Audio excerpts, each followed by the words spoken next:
तो हेला पिलाମାନେ କେମିତି ଅଛନ୍ତି କି ସମସ୍ତେ ପିଲାମାନେ ବହୁତ ହି ଭଲରେ ଥିବେ ସो ତ ମାନେ ସେମିତି ଭଲ ହେଇଥାନ୍ତୁ।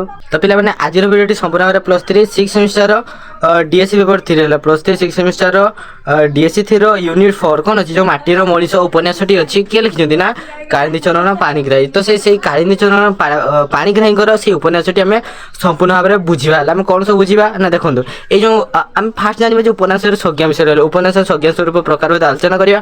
ଦେନ୍ ମାଟିର ମଣିଷ ଉପନ୍ୟାସକୁ ଯିବା ହେଲା ତାଙ୍କର ସଂକ୍ଷିପ୍ତ କଥାବସ୍ତୁ ବିଷୟରେ ଦେଖିବା। ଦେନ୍ ମାଟିର ମଣିଷ ଉପନ୍ୟାସର ଚରିତ୍ରଗତ ଆଲୋଚନା ମାନେ ସବୁ ମାନେ କେତୋଟି ଚରିତ୍ର ଅଛି ଏବଂ ସେ ଚରିତ୍ର ମାନେ କେମିତି ପ୍ଲେ କରୁଛନ୍ତି ତ ସେଗୁଡ଼ା ବି ମଧ୍ୟ ଆମେ ଜାଣିବା। ମାଟିର ମଣିଷ ଉପନ୍ୟାସର ବିବିଧ ଆଲୋଚନା ଆମେ ମାଟିର ମଣିଷ ଉପନ୍ୟାସ ବିଷୟରେ ଅନେକ କିଛି ତଥ୍ୟ ଜାଣିବା। ତ ପିଲାମାନେ ଆମେ ସର୍ଟରେ ମାନେ ଦେଖନ୍ତୁ ଯେଉଁ ମାଟିର ମଣିଷ ବୁକ୍ଟି ବହୁତ ହି ବଡ଼ କାହିଁକିନା ତୁମର ଏକ୍ଜାମ ପହଞ୍ଚି ଯାଉଛି ଆମେ ପଢ଼ି କ'ଣ ଟେକ୍ସଟ ବୁକ୍ରୁ ପଢ଼ିଥାନ୍ତେ କିନ୍ତୁ ଏତେ ବହୁତ ବଡ଼ ହେଇଯାଉଛି ନା ସେଟା ବି ଆମେ ଆଲୋଚନା କରିବା। ବଟ୍ କିଛି ପିଲାମାନେ ଭାବୁଛନ୍ତି ଯେ ଆମର ଏତେ ଘଣ୍ଟା ସମୟ ନାହିଁ ଆମେ ନିହାତି ପାର୍ଟ ୱାଇଜ୍ ଆଲୋଚନା କରିବା ଘଣ୍ଟା ଘଣ୍ଟା କରି ଆମେ 5 ଘଣ୍ଟା ଆଲୋଚନା କରିପାରିବୁନି ଆମକୁ ସର୍ଟରେ କିଛି କହିଦିଅନ୍ତୁ ସେ ଜିସ୍ ବିଷୟରେ ହେଲା କିଛି କହିଦିଅନ୍ତୁ ଯାହାଫଳରେ ଏକ୍ଜାମରେ ଆମେ ଲେଖିପାରିବୁ। ଆମ ପାଖରେ ବର୍ତ୍ତମାନ ଏତେ ସମୟ ନାହିଁ ଆମେ ଏତେ ବଡ଼ ଭିଡ଼ିଓ ଦେଖିପାରିବୁନି। ତ ସେଥିପାଇଁ ସେଇ ପିଲାମାନଙ୍କ ପାଇଁ ମୁଁ ଖାଲି ତୁମକୁ ସର୍ଟଲି ସଂକ୍ଷିପ୍ତରେ ମୁଁ ବୁଝେଇଦେବି ମାଟିର ମଣିଷ ହେଲା ଯେଉଁ ଉପନ୍ୟାସଟି ହେଲା। ତ ଫାର୍ଷ୍ଟ ଆମେ ଜାଣିବା ଉପନ୍ୟାସର ପଠନର ଉଦ୍ଦେଶ୍ୟ ଶିକ୍ଷଣୀୟ ବିଷୟ ତା ସହିତ ବିଷୟ ପ୍ରବେଶ ହେଲା ଉପନ୍ୟାସ ସଂଜ୍ଞା ସ୍ୱରୂପ ଉପନ୍ୟାସ ସଂଜ୍ଞା ସ୍ୱରୂପ ଏଗୁଡ଼ା ଜାଣି ସାରିଲା ପରେ ଆମେ ଡାଇରେକ୍ଟ ଯିବା ହେଲା। ମୁଁ ସର୍ଟରେ ଆଲୋଚନା କରିଦେବି ପିଲାମାନେ ଏତେ ତୁମକୁ ଗେହରାଇ ଭିତରକୁ ନେବିନି ଭିଡ଼ିଓକୁ ଅଧିକ ବଡ଼ କରିବେନି ଆମେ ସର୍ଟରେ କେମିତି ସାରିବା ସେଇ ପ୍ଲାନ୍ରେ ଅଛେ। ପଠନର ଉଦ୍ଦେଶ୍ୟ ଆମେ ଦେଖ ଆମେ ଯେଉଁ ଉପନ୍ୟାସ ଗୁଡ଼ିକ ପଢ଼ୁଛେ ତ ତାର ଉଦ୍ଦେଶ୍ୟ କ'ଣ ନା ଦେଖନ୍ତୁ ଆଧୁନିକ ଓଡ଼ିଆ ସାହିତ୍ୟର ବିଭିନ୍ନ ବିଭାଗ ମଧ୍ୟରେ ଉପନ୍ୟାସ ହେଉଛି ଅନ୍ୟତମ ବିଭାଗ। ଯେମିତି ପଦ୍ୟ ଗଦ୍ୟ ଉପନ୍ୟାସ ଯାହା ବି କିଛି ବିଭାଗ ହେଇଯିବ ସେମିତି ଉପନ୍ୟାସ ବି ଗୋଟେ ଅଛି ସାହିତ୍ୟର ଅନ୍ୟ ବିଭାଗ ଠାରୁ ଏହା ବଳିଷ୍ଠ ଓ ପ୍ରଭାବଶାଳୀ ହୋଇଥାଏ। ଦେଖନ୍ତୁ ପିଲାମାନେ ଯେଉଁ ତୁମକୁ ପ୍ରାୟତଃ ଏଇଟା 5th ସେମିଷ୍ଟାରରେ ପଢ଼େଇଥିଲି ମାନେ ଅନେକ ସାରା ପଦ୍ୟ ହଉ ଗଦ୍ୟ ହଉ ଗଳ୍ପ ହଉ କିନ୍ତୁ ସେଗୁଡ଼ିକରେ ଏତେ ତୁମକୁ ଫିଲ୍ ଆସିବନି। କିନ୍ତୁ ଯଦି ଗୋଟେ ପିଲା ଉପନ୍ୟାସଟି ପଢ଼ୁଛି ଗୋଟାକୁ ଜୀବନ୍ତ ପ୍ରତିଛବି ରୂପରେ ସେ ଦେଖିପାରିବ। ଯେମିତି ଗୋଟେ ମୁଭିଟା ଆମକୁ ଦେଖୁଛେ କେଉଁ ସିନ୍ ପରେ କେମିତି ସିନ୍ ଘଟିଲା କାହାର କେମିତି ଡାଇଲଗ୍ ହେଲା କାହାର କେମିତି ରୂପସଜ୍ଜା ଆମେ ସବୁ କିଛି ପୁରା ଡିଟେଲିଂ ଟାଇପ୍ର କେଉଁଠି ଦେଖିବାକୁ ମିଳିଥାଏ ନା ଉପନ୍ୟାସ ମାଧ୍ୟମରେ। ତେଣୁ ଉପନ୍ୟାସଟି ହେଉଛି ଆମର ମାନବ ଜୀବନର ଗୋଟେ ବଳିଷ୍ଠ ଏବଂ ପ୍ରଭାବଶାଳୀ ଭୂମିକା ଧାରଣ କରିଛି ହେଲା। ମଣିଷର ଭାବାବେଗ ଉତ୍କଣ୍ଠା ଓ ଅନୁସନ୍ଧିତ୍ସା ସୌନ୍ଦର୍ଯ୍ୟବତୀ ମନର ସୂକ୍ଷ୍ମାତିସୂକ୍ଷ୍ମ ଚିନ୍ତନକୁ ଉପନ୍ୟାସ ଯେପରି ଭାବରେ ପରିପ୍ରକାଶ କରିପାରେ ସାହିତ୍ୟର ଅନ୍ୟ କୌଣସି ବିଭାଗ ସେପରି କରିପାରେ ନାହିଁ। ଯେଉଁ ଗଳ୍ପ ଗୁଡ଼ିକ ପଢ଼ୁଛୁ ଆମେ ମାନେ କ'ଣ ସର୍ଟଟି ଆମେ ଜାଣିପାରୁଥିବ କେମିତି କିଛି ହେଲା ଷ୍ଟୋରିଟା କିନ୍ତୁ ଉପନ୍ୟାସରେ ତୁମେ ଦେଖ ଗୋଟେ ମୁଭିଟା ଦେଖିଲେ ଯେମିତି ଲାଗିବ ଯଦି ସେ ଗେହରାଇରୁ ତୁମେ ପଢ଼ିବ ଉପନ୍ୟାସକୁ ସେଇଟା ବି ତୁମ ମୁଭିରୁ ଟିକେ ବି କମ୍ ଲାଗିବନି ସେଇଟା ବି ତୁମର ମୁଭି ରକମ ଲାଗିବ ହେଲା।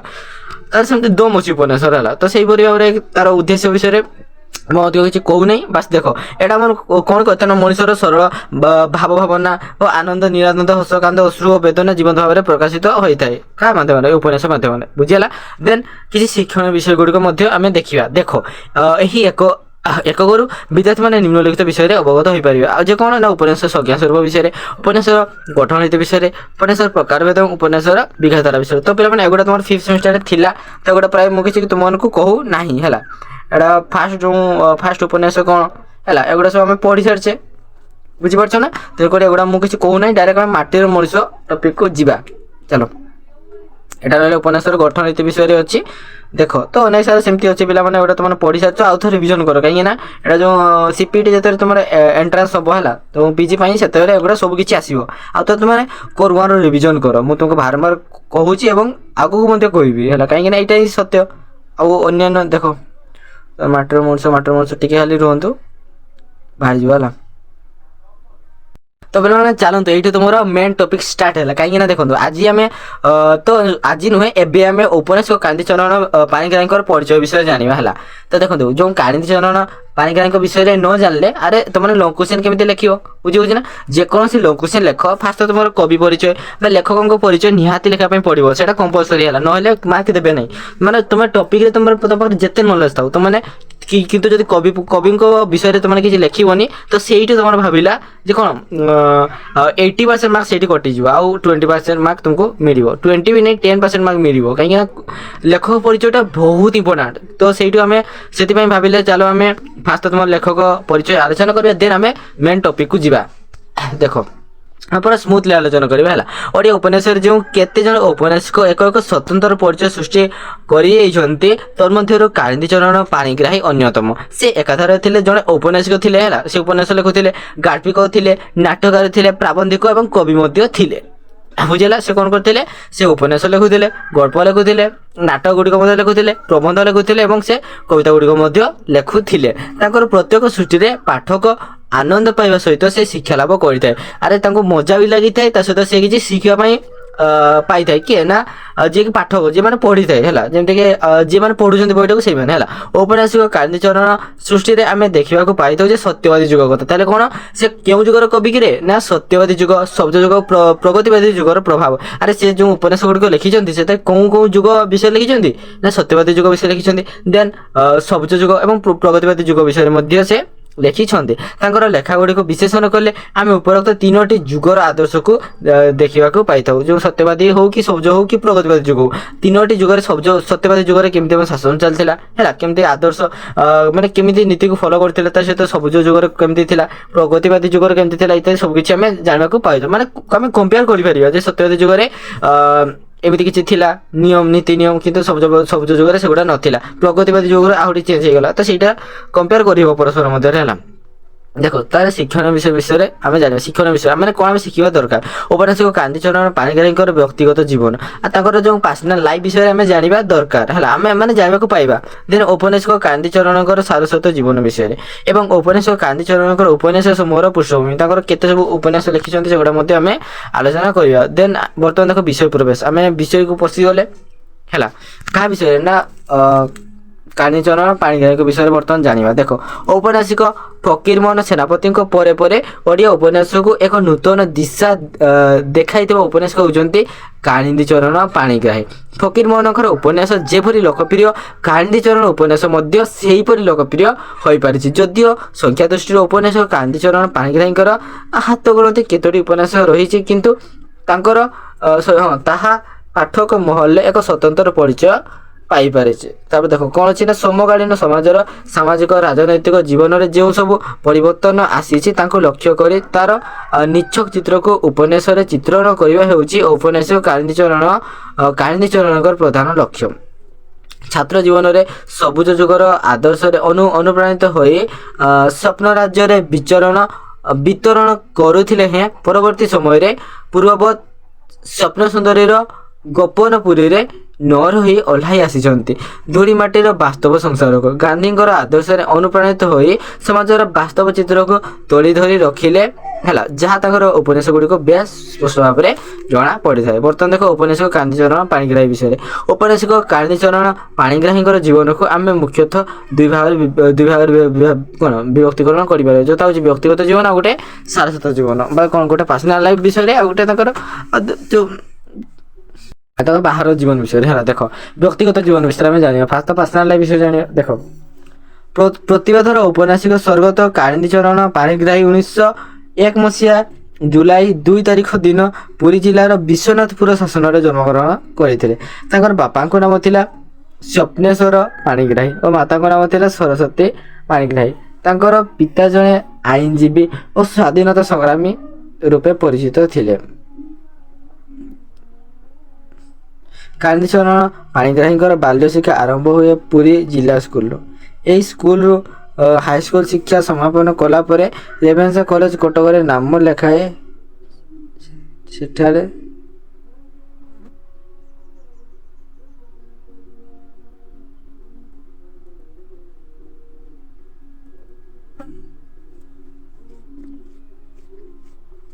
ପ୍ରତିବାଦର ଔପନ୍ୟାସିକ ସ୍ୱର୍ଗତ କାଳିନ୍ଦୀଚରଣ ପାଣିଗ୍ରାହୀ 1901 ମସିହା ଜୁଲାଇ 2 ତାରିଖ ଦିନ ପୁରୀ ଜିଲ୍ଲାର ବିଶ୍ୱନାଥପୁର ଶାସନରେ ଜନ୍ମଗ୍ରହଣ କରିଥିଲେ ହେଲା। ତାଙ୍କର ବାପାଙ୍କ ନାମ ଥିଲା କ'ଣ ନା ସ୍ୱପ୍ନେଶ୍ୱର ପାଣିଗ୍ରାହୀ ଓ ମାତାଙ୍କ ନାମ ଥିଲା ସରସ୍ୱତୀ ପାଣିଗ୍ରାହୀ।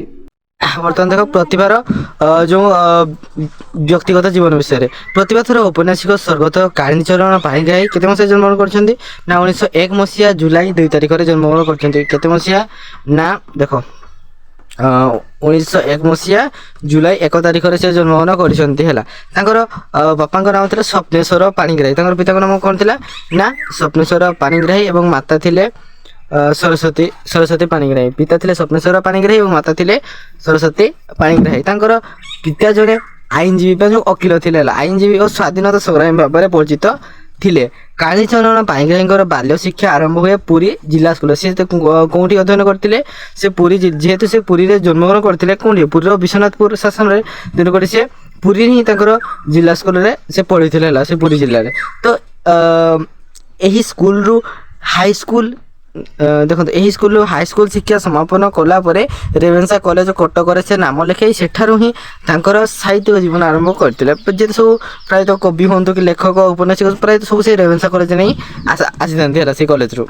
ଦେଖ, ଔପନ୍ୟାସିକଙ୍କ ଦୁଇ ଭାଇ କିଏ ଥିଲେ? ଜଣେ ଥିଲା ଦିବ୍ୟସିଂହ ପାଣିଗ୍ରାହୀ, ଆଉ ଗୋଟେ ଥିଲା ଭାଗବତୀ ଚରଣ ପାଣିଗ୍ରାହୀ ମଧ୍ୟ ସାହିତ୍ୟିକ ଭାବରେ ବେଶ୍ ଜଣାଶୁଣା ଥିଲେ। ଶେଷରେ କାନ୍ଦିଚରଣ 15 ମେ 1991 ମସିହାରେ ଇହଧାମ ତ୍ୟାଗ କରିଥିଲେ ବା ମୃତ୍ୟୁବରଣ କରିଥିଲେ। କେତେରେ ନା 15 ମେ 1951 ମସିହାରେ ସେ ମୃତ୍ୟୁବରଣ କରିଥିଲେ। କି କାନ୍ଦିଚରଣ ପାଣିଗ୍ରାହୀ। ମନେ ରହିଲା, ସେ ଜନ୍ମଗ୍ରହଣ କେତେରେ କରିଥିଲେ ନା 1901ରେ, ମରିଥିଲେ 1991 ବା ସେ 90 ବର୍ଷ ବଞ୍ଚିଥିଲେ ହେଲା, 1991 ମନେ ରଖ। ଜନ୍ମ 1901, ମୃତ୍ୟୁବରଣ 1991। ଆଉ ଜୁଲାଇ 2ରେ ଜନ୍ମ ଥିଲା, ମୃତ୍ୟୁବରଣ କରିଥିଲେ କିନ୍ତୁ କେତେ? ମେ 15। ଗୋଟେ ମନେ ରଖ ହେଲା, ମୁଁ ତ ମାନେ କେମିତି ମନେ ରହିବ ସେଇ ପାଇଁ ମୁଁ ତୁମକୁ ବାରମ୍ବାର ସେଗୁଡା କହୁଛି। ବର୍ତ୍ତମାନ ଜାଣିବା ସାରସ୍ୱତ ତାଙ୍କର ଜୀବନ ବିଷୟରେ, ବାହାରର ଜୀବନ ହେଲା। ଯେଉଁ କେତେଜଣ ଔପନ୍ୟାସିକ ନିଜର ବଳିଷ୍ଠ ସୃଷ୍ଟି ସମୂହ ଦ୍ୱାରା ଉପନ୍ୟାସ ସାହିତ୍ୟକୁ ସମୃଦ୍ଧ ଓ ରୁଦ୍ଧିମନ୍ତ କରିଛନ୍ତି, ସେମାନଙ୍କ ମଧ୍ୟରେ କାନ୍ଦିଚରଣ ପାଣିଗ୍ରାହୀ କାନ୍ଦିଚରଣ ପାଣିଗ୍ରାହୀ ଏକ ସୁପରିଚିତ ନାମ। ସେ ଥିଲେ ସବୁଜ ଗୋଷ୍ଠୀର ବୟୋଜ୍ୟେଷ୍ଠ କବି, ମାନେ ସବୁଠୁ ବୟସ୍କ କବି ଥିଲେ। ସବୁଜ ଗୋଷ୍ଠୀର ସବୁଠୁ ବୟସ୍କ କବି କିଏ ଥିଲେ ନା କାଳିନ୍ଦୀଚରଣ ପାଣିଗ୍ରାହୀ ହେଲା। ଏକଥାରେ ସେ କବି, ଗାଳ୍ପିକ, ନାଟ୍ୟକାର, ପ୍ରାବନ୍ଧିକ, ଶିଶୁ ସାହିତ୍ୟିକ। ସେ ଶିଶୁ ସାହିତ୍ୟ ମଧ୍ୟ ଅନେକ ଗୋଟେ ଲେଖିଥିଲେ ହେଲା, ସମ୍ପାଦକ ଯେଉଁ ଖବରକାଗଜର। ତା ସହିତ ଛାତ୍ରାବାସରୁ ସେ ମେଧାବୀ ଓ ସାରସ୍ୱତ ସାଧନାରେ ବ୍ରତୀ ହୋଇଥିଲେ। 1911 ମସିହା ତାଙ୍କ ଜନ୍ମ କେତେ ହେଇଥିଲା? 1902ରେ, କିନ୍ତୁ ସେ ଯେତେବେଳେ 1921 ମସିହା ହେଇଥିଲା ବା ତାଙ୍କର ଯେତେବେଳେ କେତେ ବର୍ଷ ନା 18 କି 19 ବର୍ଷ ପାଖାପାଖି ହେଇଥିଲା, ତ ସେଇ ସମୟରେ କଟକ ରେଭେନ୍ସା କଲେଜର IS ଶ୍ରେଣୀର ଛାତ୍ର ଥିବାବେଳେ ଅନ୍ନଦା ଶଙ୍କର ହେଲା, ବୈକୁଣ୍ଠନାଥ ଶରତଚନ୍ଦ୍ର ଏବଂ ହରିହରଙ୍କ ସହିତ ମିଶି ନନ୍ସେନ୍ସ ନାମକ ଏକ କ୍ଲବ ପ୍ରତିଷ୍ଠା କରିଥିଲେ। ଇଂରେଜ କବି କାଉପରଙ୍କର ପତ୍ରାବଳୀରେ ଥିବା ନନ୍ସେନ୍ସ କ୍ଲବ ଶବ୍ଦକୁ ଗ୍ରହଣ କରି ସେହି ନାମରେ କ୍ଲବ ଗଢ଼ିଥିଲେ ଏବଂ ଖଣ୍ଡିଏ ହାତଲେଖା ପତ୍ରିକା ପ୍ରକାଶ କରିଥିଲେ, ଯାହାର ନାମ ରଖିଥିଲେ ଅବକାଶ। ହରିହର ନିଜର ନାମକୁ ବାଦ ଦେଇ ଅନ୍ୟ 4 ଜଣ ସଖାଙ୍କର ନାମର ଆଦ୍ୟ ବର୍ଣ୍ଣମାନଙ୍କ ସମାହାରରେ ଏହି ନାମଟି ଦେଇଥିଲେ। ଅବକାଶ ପତ୍ରିକାର ସମ୍ପାଦକ ଦାୟିତ୍ୱ କାମ ତୁଳାଇଥିଲେ ଅନ୍ନଦା ଶଙ୍କର ରାୟ। ଓଡ଼ିଆ, ବଙ୍ଗଳା ଓ ଇଂରାଜୀ ଭାଷାରେ ଲେଖାଗୁଡ଼ିକ ଏଥିରେ ସ୍ଥାନିତ କରାଯାଉଥିଲା। ଆଉ ଦେଖନ୍ତୁ, ଓଡ଼ିଆ ଭାଷାରେ ଥିଲା ଏବଂ ବଙ୍ଗାଳୀ ଏବଂ ଇଂରାଜୀ ଭାଷା ହେଲା, 3ଟି ଭାଷାରେ ଏହି ଖବରକାଗଜରେ ପ୍ରକାଶିତ ପାଇଥିଲା। ଉତ୍କଳ ସାହିତ୍ୟ ପତ୍ରିକାର ସମ୍ପାଦକ ବିଶ୍ୱନାଥ କର ଓ ସହକାର ପତ୍ରିକାର ସମ୍ପାଦକ ଲକ୍ଷ୍ମୀନାରାୟଣ ସାହୁଙ୍କର ଉତ୍ସାହରେ ଉତ୍ସାହିତ ହୋଇ ଏହି ଦଳଟି ସବୁଜ ଦଳ ନାମରେ ପରିଚିତ ହୋଇଥିଲା। ସବୁଜ ଦଳର ପ୍ରଥମ ପୁସ୍ତକ ସବୁଜ କବିତା କେତେ ମସିହାରେ ପ୍ରକାଶିତ ପାଇଥିଲା ନା 1931 ମସିହାରେ ପ୍ରକାଶିତ ପାଇଥିଲା। ଉତ୍କଳ ସାହିତ୍ୟରେ ଅନ୍ନଦା ଶଙ୍କରଙ୍କ ଯୁଗବାଣୀ ଶୀର୍ଷକରେ ଆଲୋଚନା କରୁଥିଲେ। ତା ସହିତ ଯୁଗବାଣୀ ନାମକୁ ଗ୍ରହଣ କରି ଏହି ଦଳ କେତେ ମସିହା ନା 1932 ମସିହାରେ ଯୁଗବୀଣା ନାମକ ଏକ ପତ୍ରିକା ପ୍ରକାଶ କରିଥିଲେ। ସବୁଜ କବିତା ଓ ଯୁଗବାଣୀ ସବୁଜ ଯୁଗର ଭିତ୍ତି ଓ ସ୍ଥିତିକୁ ଓଡ଼ିଶାରେ ବିଶେଷ ଭାବରେ ପ୍ରତିଷ୍ଠା କରିବାକୁ ଚେଷ୍ଟା କରିଥିଲେ। ସବୁଜ ଯୁଗର ଆଦର୍ଶରେ କାନ୍ଦିଚରଣ ପାଣିଗ୍ରାହୀ ଅନୁପ୍ରାଣିତ ହୋଇଥିଲେ ଏବଂ ସେ ମଧ୍ୟ ପରବର୍ତ୍ତୀ ସମୟରେ ତାଙ୍କର ସ୍ୱର ପରିବର୍ତ୍ତିତ ହୋଇଯାଇଛି ଏବଂ ମଣିଷକୁ ଉପେକ୍ଷା କରି ଯେଉଁ ସପନପୁରୀର ଗୋପନପୁରରେ ଆଶ୍ରୟ ନେବାର କଳ୍ପନା କରିଥିଲେ, ତାହା ପରିତ୍ୟାଗ କରି ତାକୁ ପସନ୍ଦ କଲେନି ହେଲା, ତାହାକୁ ଛାଡ଼ିକି ସେ ଅନୁସନ୍ଧାନରେ ବାହାରିଥିଲେ। ପ୍ରକୃତିର ଚିର ରହସ୍ୟମୟ ଓ ମାୟା ସଂସାରରୁ ଫେରି ଆସିଥିଲେ ଧୂଳି ମାଟିର ବାସ୍ତବ ସଂସାରକୁ। ତେଣୁ ସବୁଜ ଯୁଗର ସ୍ୱପ୍ନିର ସୃଷ୍ଟି ବିଭବ ପରିହାର କରି ତାଙ୍କର କବିତା ହୋଇ ଉଠିଥିଲା ଜୀବନଧର୍ମୀ ଏବଂ ବାସ୍ତବଧର୍ମୀ। ତାଙ୍କର କବିତା ସଂକଳନ ମଧ୍ୟରେ କ'ଣ ଦେଖନ୍ତୁ, ତାଙ୍କର ସବୁ କବିତା ଗୁଡ଼ିକ ହେଲା, ଆମେ ଦେଖିବା ତାପରେ ଗଳ୍ପ ଦେଖିବା ହେଲା। ଆଉ ତାଙ୍କର କବିତା ଗୁଡ଼ିକ ହେଉଛି କ'ଣ? ମନେ ନାହିଁ, ଛୁରୀଟିଏ ଲଡ଼ା, କ୍ଷଣିକ ସତ୍ୟ, ମହାଦୀପ, ମୋ କବିତା ହେଲା, ତା ସହିତ ଯାଦୁଘର, ପୁରୀ ମନ୍ଦିର ପ୍ରଧାନ ଇତ୍ୟାଦି ସେ କବିତା ଗୁଡ଼ିକ ଲେଖିଥିଲେ। ସେହିପରି ତାଙ୍କର ଉପନ୍ୟାସ ଗୁଡ଼ିକ ମଧ୍ୟ ଲେଖିଥିଲେ। କ'ଣ ନା ଦେଖ, ତାଙ୍କର ଉପନ୍ୟାସ ଗୁଡ଼ିକ ହେଲା ମାଟିର ମଣିଷ, ମାନେ ବହୁତ କମ୍ ଲେଖିଥିଲେ, ହାତ ଗଣନ୍ତି ହେଲା, କେତେ ନା ମାଟିର ମଣିଷ, ଲୁହାର ମଣିଷ, ଆଜିର ମଣିଷ, ଅମରଚିତା ଆଉ ଗୋଟେ ମୁକ୍ତାଗଡ଼ର କ୍ଷୁଧା। ତାପରେ ମାନେ ଏହାର ଯେଉଁ ଉପନ୍ୟାସ ଗୁଡ଼ିକ ପ୍ରାୟତଃ ବହୁତ ଆସାନରେ ମନେ ରହିଯିବ, କାହିଁକିନା ସବୁ ସେ ମଣିଷ ଉପରେ ଅଛି। ମାଟିର ମଣିଷ, ଲୁହାର ମଣିଷ, ଆଜିର ମଣିଷ, ଅମର ଚିତା, ମୁକ୍ତାଗଟର କ୍ଷୁଧା, 5ଟା ମାନ ରହିଲା। ଦେନ୍ ତାପରେ ଦେଖ, ଏହା ବାଦ ଔପନ୍ୟାସିକ ପାଣିଗ୍ରାହୀ ଅନ୍ୟ 8 ଜଣଙ୍କ ସହିତ ମିଶି ରଚନା କରିଥିଲେ କ'ଣ? ବାସନ୍ତୀ ପରି ଏକ ପ୍ରସିଦ୍ଧ ଉପନ୍ୟାସ। ବାସନ୍ତୀ ଯେଉଁ ଉପନ୍ୟାସ, ଯାହା ମାନେ ସିଏ ଏବଂ ଅନ୍ୟ 8 ଜଣ ମିଶିକି ସେ ଏହି ଉପନ୍ୟାସକୁ ଲେଖିଥିଲେ, ବାସନ୍ତୀ ଉପନ୍ୟାସ ହେଲା।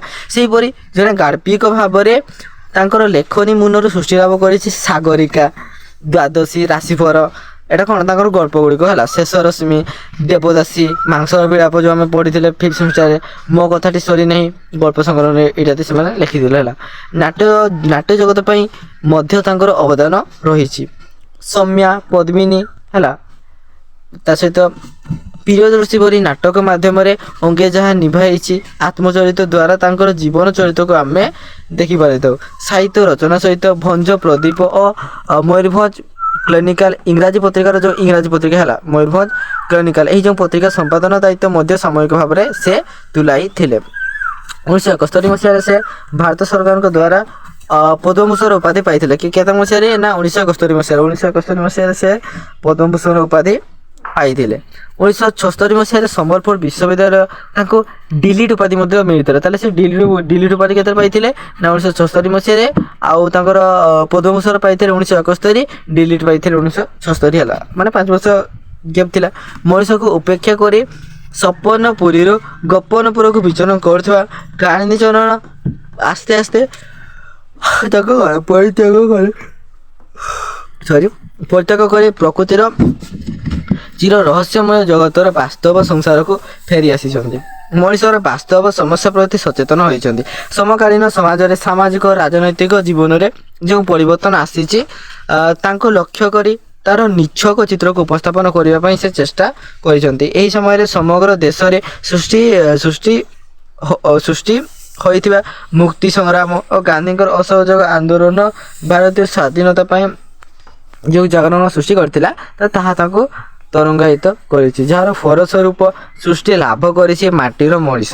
1931 ପରି ପ୍ରସିଦ୍ଧ ଉପନ୍ୟାସ। 1930 ମସିହାରେ ଆନନ୍ଦ ଲହରୀ ଉପନ୍ୟାସମାଳା ପକ୍ଷରୁ ମାଟିର ମଣିଷ ଉପନ୍ୟାସଟି ପ୍ରକାଶ ପାଇଛି। ଏହି ଉପନ୍ୟାସଟି କେବଳ ଓଡ଼ିଶା ନୁହେଁ ସାରା ଭାରତବର୍ଷରେ ଲୋକପ୍ରିୟ ହୋଇପାରିଥିଲା। ତେଣୁ ଇଂରାଜୀ ଭାଷାରେ କ'ଣ କୁହାଯାଏ ନା ଏ ହାଉସ୍ ଅନଡିଭାଇଡେଡ୍, ପଞ୍ଜାବୀରେ ମିଟିକା ପ୍ରତାଲ ଏବଂ ମାଲାୟାଲାମରେ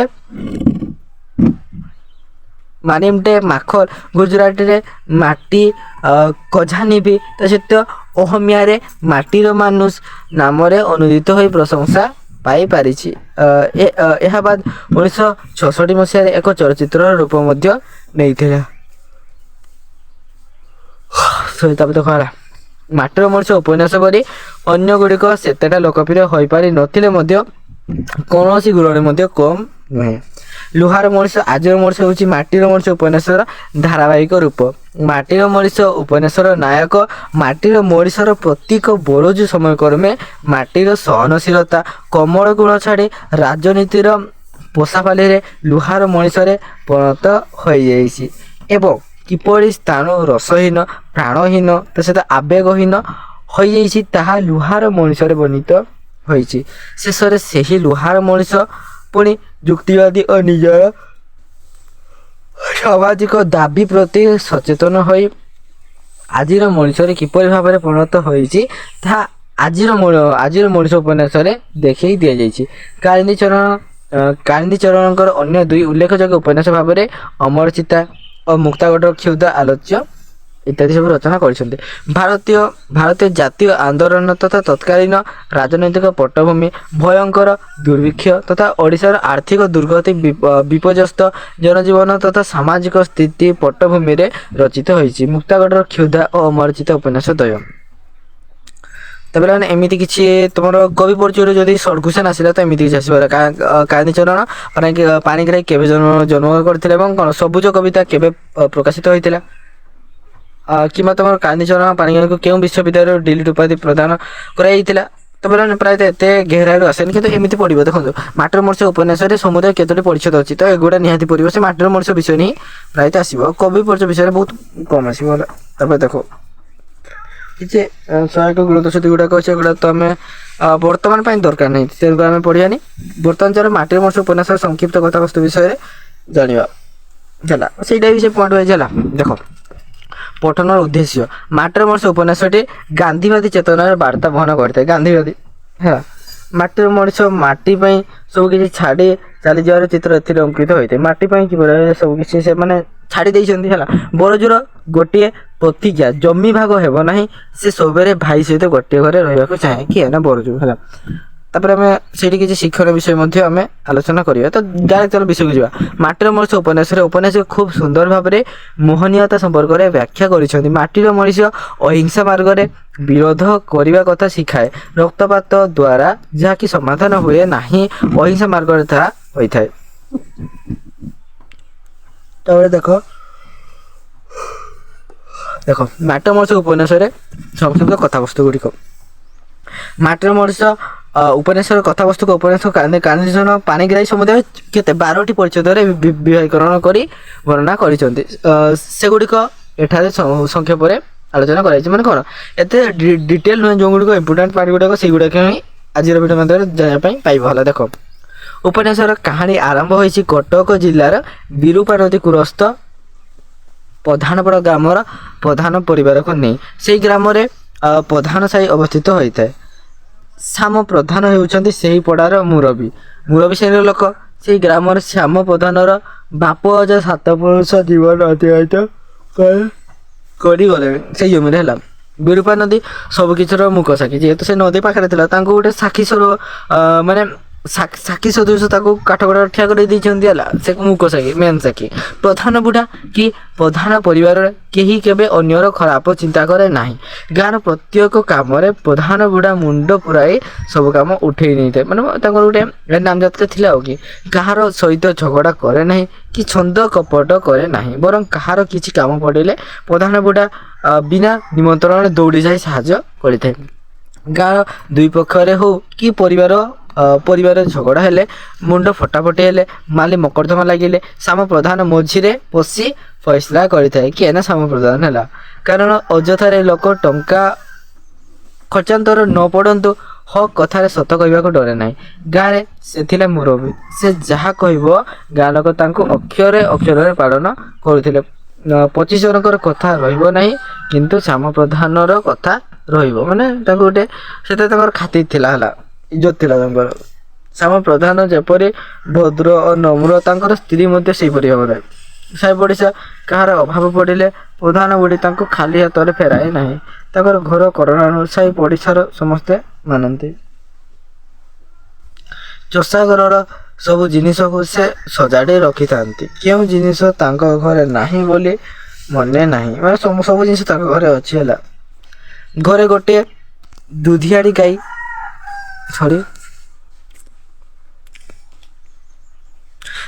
ଗାଈ, ତେଣୁ ଘିଅ ଲହୁଣୀ ସବୁ ସାଇତି ରଖିଥାନ୍ତି। ଦେବାଦେବୀଙ୍କର ଉପରେ ତାଙ୍କର ଗଭୀର ବିଶ୍ୱାସ। କେତେ ଆଶାବ୍ରତ କରି ବୁଢ଼ୀ 2ଟି ପୁଅ ପାଇଛି, ଗୋଟେ ବରଜୁ ଆଉ ଗୋଟେ ଛକଡ଼ି।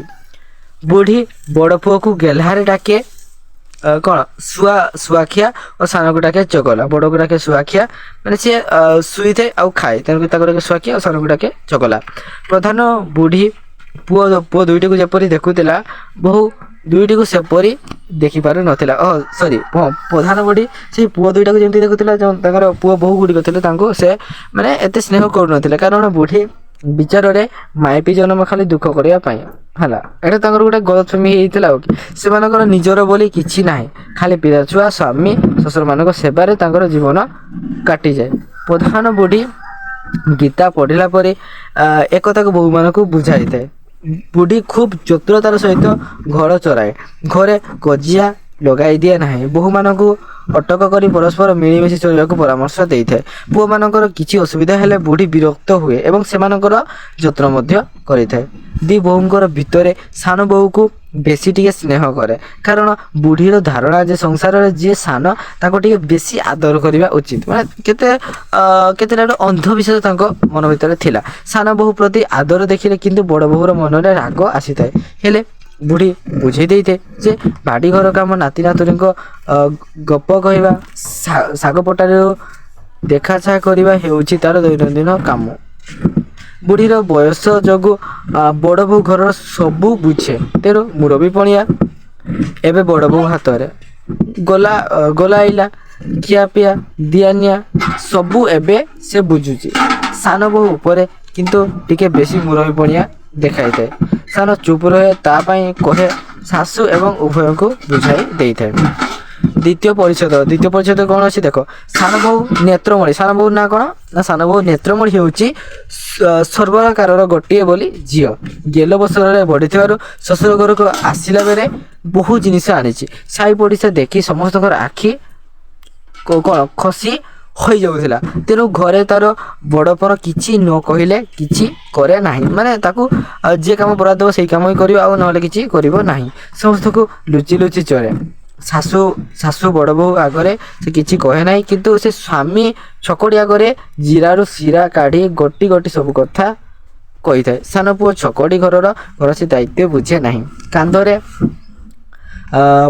ପାକଲା ଗାମୁଛା ପକାଇ, କାନରେ ଦକ୍ଷିଣୀ ନଳି ପିନ୍ଧି, ଦାନ୍ତରେ ସୁନା କ୍ଷୀର ମାରି ଗାଁ ଯାକ ବୁଲେ। ସାଙ୍ଗମାନଙ୍କ ସହିତ ଯାତ୍ରା ମେଲଣ ଦେଖାଏ। ତ ତାର ସମୟ ମଧ୍ୟ ସେଇଥିରେ ବିତିଯାଏ। ସେଠାରେ ପୋଷାଖେର ଘୋଡ଼ା ଚଢ଼ି ରାମଲୀଳା ଦେଖି ରାତି ଅଧରେ ଘରକୁ ଫେରିଥାଏ ଏବଂ ଖାଇବା ଡେରି ହେଲେ ହାଣ୍ଡି କୁଣ୍ଡେଇ ପିଟିଥାଏ ହେଲା। ମାନେ ହାଣ୍ଡି କୁଣ୍ଡେଇ ପିଟିଥାଏ ହେଲା। ଦାଦାଙ୍କର ଫେରିବା ବାଟକୁ ଝିଆରୀ ସୁନା ହାରା ମୋତି ଓ ସବାସାନ ପୁତୁରା ଦାମ ଚାହିଁ ରହିଥାନ୍ତି। କାରଣ ଛକଡ଼ି ସେମାନଙ୍କ ପାଇଁ ଯାତ୍ରାରୁ କରା, ଖଇ, ପେଁକାଳି, କଣ୍ଢେଇ, ତା ସହିତ ବେଙ୍ଗି ବାଇଦ ହେଲା, ସପ୍ତସ୍ୱର କେତେ କ'ଣ ଆଣିଥାଏ। ରାତି ଅଧରେ କ୍ଷଣକେ ଘର ଭିତରଟା ବାଜନାରେ କୋଳାହଳ ହୋଇ ଉଠିଥାଏ। ଛକଡ଼ିର ଏଭଳି କାମରେ ପ୍ରଧାନ ବୁଢ଼ା ବିରକ୍ତ ହୋଇ କଲିକତା କି କ'ଣ କାଲି ମାଟି ପରେଇ ଯିବା ପାଇଁ କହିଦିଏ। ତାଙ୍କୁ ଯେତେବେଳେ କହିଲା ତ ଛକଡ଼ି ମଧ୍ୟ କଲିକତା ପଳେଇ ଯିବା ପାଇଁ ରାଜି ହୋଇଥାଏ। କିନ୍ତୁ ପ୍ରଧାନ ବୁଢ଼ା ନାରାଜ ହୁଏ ଏବଂ କହେ, କାହିଁକି ରେ, ଗାଁ ମାଟି କ'ଣ ଗଧେଇଲାଣି କି? ବାପ ତେଲ ବିନା ଲଣ୍ଡା ନା ତୁ ପୁଅ ପୁଲେଇ ବେଟିଂ ରଖୁଛି ହେଲା। ମାନେ କ'ଣ ସେ ବାପ ଧରରେ ସବୁ ଐଶାରାମ କରୁଥିଲା। ବାପ ଅଜା ସାତ ପୁରୁଷ ତ ଏଇଥିରେ ଗଲେଣି, ଆଉ ତୁ ବାକି ଗୁଡ଼ାଏ ବେଶୀ ରୋଜଗାର କରି ପଥର ଚାନ୍ଦିନୀ କରିବୁ। ଛକଡ଼ି ଆଉ କିଛି ନ କହି ପଳେଇ ଯାଇଥାଏ। ସେ ଦେଖ ରାଗିକି କହିଲେ ନା। ଛକଡ଼ିର ଶୋଇବା ଘରଟି କ'ଣ ହେଉଛି ରେ ଦେଖ। ଛକଡ଼ିର ଶୋଇବା ଘରଟି ଘରକରଣା ଜିନିଷରେ ଛନ୍ଦି ହୋଇ ରହିଛି। ଖଟ ଖଣ୍ଡେ ବି ନାହିଁ। ତରେ ହେଁସଟିଏ ପକେଇ ଚିରା କାନ୍ଥ ଗୋଟେଇ ଶୋଇଥାଏ। ରୋଜଗାର ନାହିଁ ବୋଲି ସେ କିଛି କରିପାରେ ନାହିଁ। ତାର ନିଜର ଜିନିଷ ବୋଲି କିଛି ନାହିଁ। ତେଣୁ ଭାଇ ଓ ବାପା ଉପରେ ତାର ଭାରି ରାଗ, କାରଣ ସେ କଲିକତା କି କାଲିମାଟି ଯାଇପାରିଲା ନାହିଁ। ଏହି ସମୟରେ ନେତ୍ରମଣି ଘର ଭିତରକୁ ଆସି ତା ମନରେ ମାନ ଅଭିମାନ ଆପତ୍ତି ଅଭିଯୋଗ ସବୁ କହିଛି। ଶେଷରେ ପିଲାଗୁଡ଼ିକୁ ମଧ୍ୟ ନ ଛୁଇଁବା ପାଇଁ ତାଗିଦ କରିଛି। ତେଣୁ ସେଇ ଦିନଠୁ ଛକଡ଼ି ଘରଣୀକୁ ଲୁଚି ଲୁଚି ପିଲାମାନଙ୍କୁ ଗେଲ କରେ। ତା ସହିତ କାଖେଇ ପକାଏ। ମାନେ ସେ ଯେହେତୁ ମନା କରିଛି ନା, ତା ସ୍ତ୍ରୀ ପିଲାମାନଙ୍କୁ କିଛି ଛୁଇଁବ ନାହିଁ। ସେ କାମ ଧନ୍ଦା କିଛି କରୁନଥିଲେ।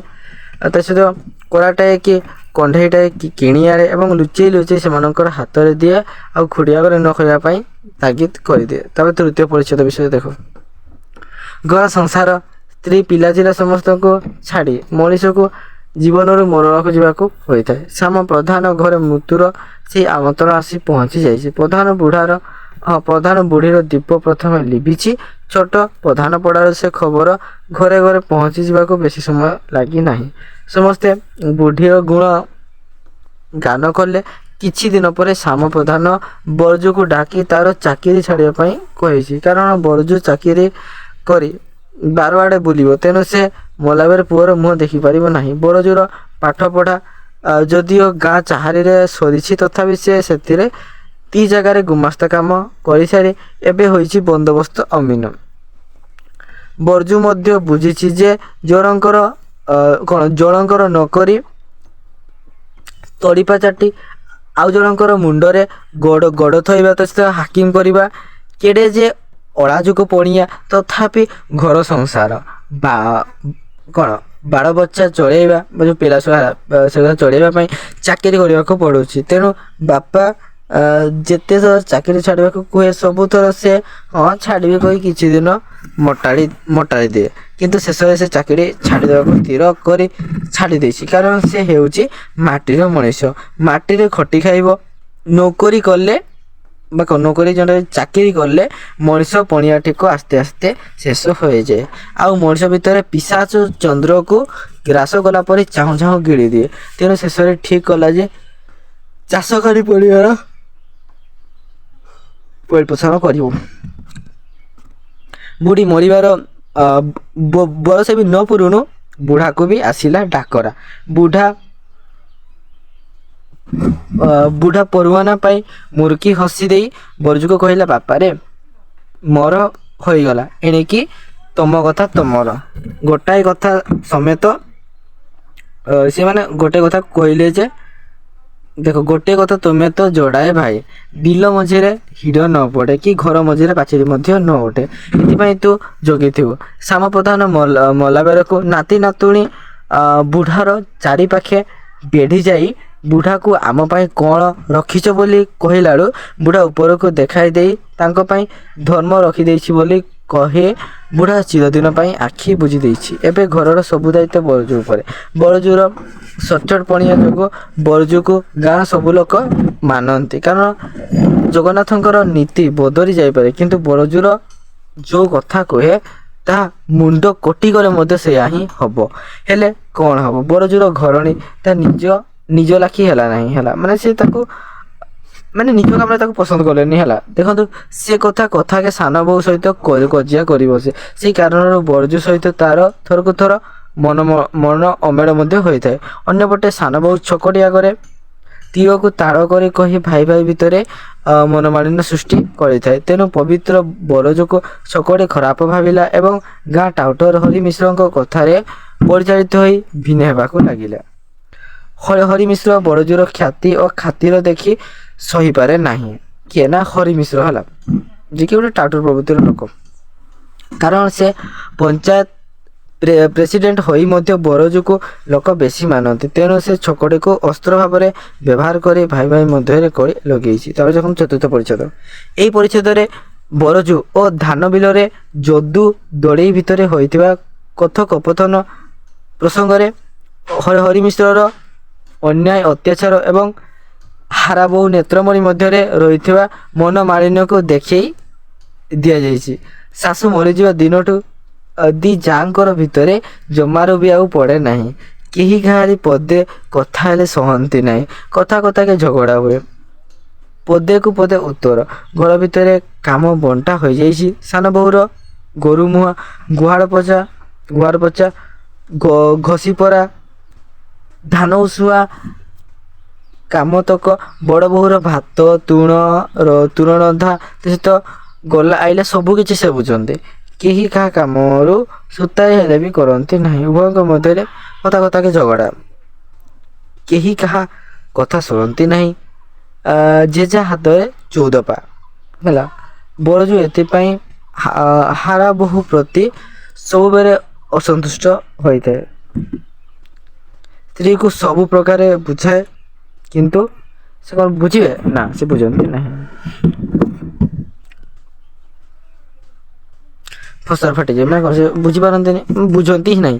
ବରଜୁ ଯାହା ବତାଏ ସ୍ତ୍ରୀ ତାକୁ ଏକେବାରେ ଅସମ୍ଭବ ପରି ମନେ କରିଥାଏ। ବରଜୁ ସବୁ ଶୁଣିସାରି ତାର ସ୍ତ୍ରୀର ହିଁ ଦୋଷ ଦେଇଥାଏ। କାରଣ ବରଜୁର ଧାରଣା ଯେ ହାରା ବୋହୂ ଯେହେତୁ ବଡ଼ ଏବଂ ସେ ଘରକୁ ଆଗୁ ଆସିଛି, କେତେ ବୋହୂ ପଣିଆ କରିଛି, ଘରଣୀ କରିଛି, ଘର ଦ୍ୱାର ଭଲ ମନ୍ଦ ସବୁ ବୁଝାମଣା କରିଛି। ତେଣୁ ସେ ଯେମିତି ଚଳେଇବ ସାନ ଯେ ସେମିତି ଚଳନ୍ତା। କିନ୍ତୁ ଛକଟି ବରଜୁର ଠିକ୍ ଓଲଟା। ତା ସ୍ତ୍ରୀ କଥାକୁ ଅକ୍ଷରେ ଅକ୍ଷରେ ପାଳନ କରିଥାଏ।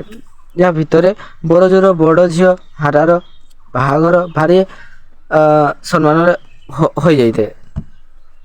ବାହାଘର ପରେ ଗାଁ ଖରବୁଦ୍ଧି ନାଣ୍ଡି ପଣିଆଣୀ ଏବଂ ସରଦୀ ବୋହୂ ସାନ ବୋହୂ ନେତ୍ରମଣିକୁ ଅଧିକ କ୍ରୋଧାନ୍ୱିତ କରିଦିଅନ୍ତି। ମନ ଭିତରେ ଭିନେ ହେବା ନିଶାକୁ ପ୍ରବଳ କରିଦିଅନ୍ତି।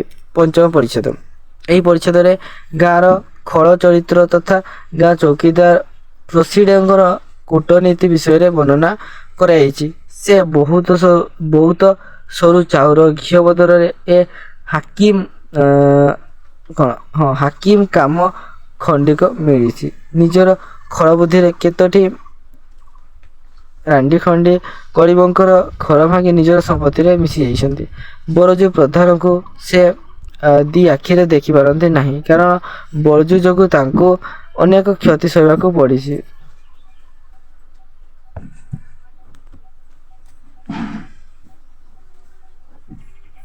ଗାଁ ଭିତରେ କି ବାହାରେ ଯେତେବେଳେ କି ମାଲି ମକଦ୍ଦମା ହୁଏ, ବରଜୁକୁ ଆଗେ ଡାକରା ପଡ଼େ, କାହିଁକିନା ଦେଖନ୍ତୁ ପଞ୍ଚୁଆତରେ ବସି ମକଦ୍ଦମାକୁ କୋର୍ଟ କଚେରୀ ଥାନାକୁ ନ ପଠେଇ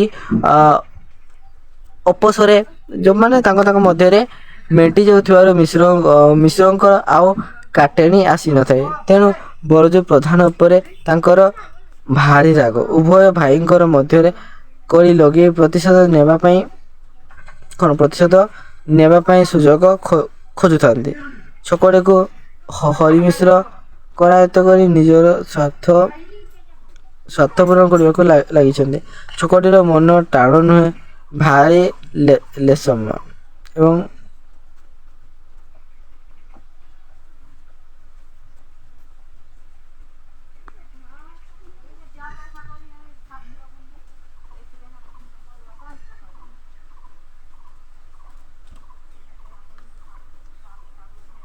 ଉଭୟ ଭାଇଙ୍କ ମଧ୍ୟରେ କଳି ଲଗାଇ ପ୍ରତିଶୋଧ ନେବା ପାଇଁ ସୁଯୋଗ ଖୋଜୁଥାନ୍ତି। ଛକଡ଼କୁ ହରିମିଶ୍ର କରାୟତ୍ତ କରି ନିଜର ସ୍ୱାର୍ଥ ପୂରଣ କରିବାକୁ ଲାଗିଛନ୍ତି। ଛକଟିର ମନ ଟାଣ ନୁହେଁ, ଭାରି ଲେଶମା। ମିଶ୍ରଙ୍କର କଥାରେ ତା ମନ ଢଳିଲା।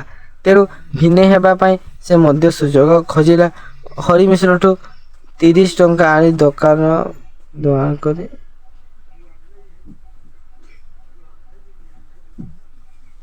ଭିନେଇ ହେବା ପାଇଁ ସେ ମଧ୍ୟ ସୁଯୋଗ ଖୋଜିଲା।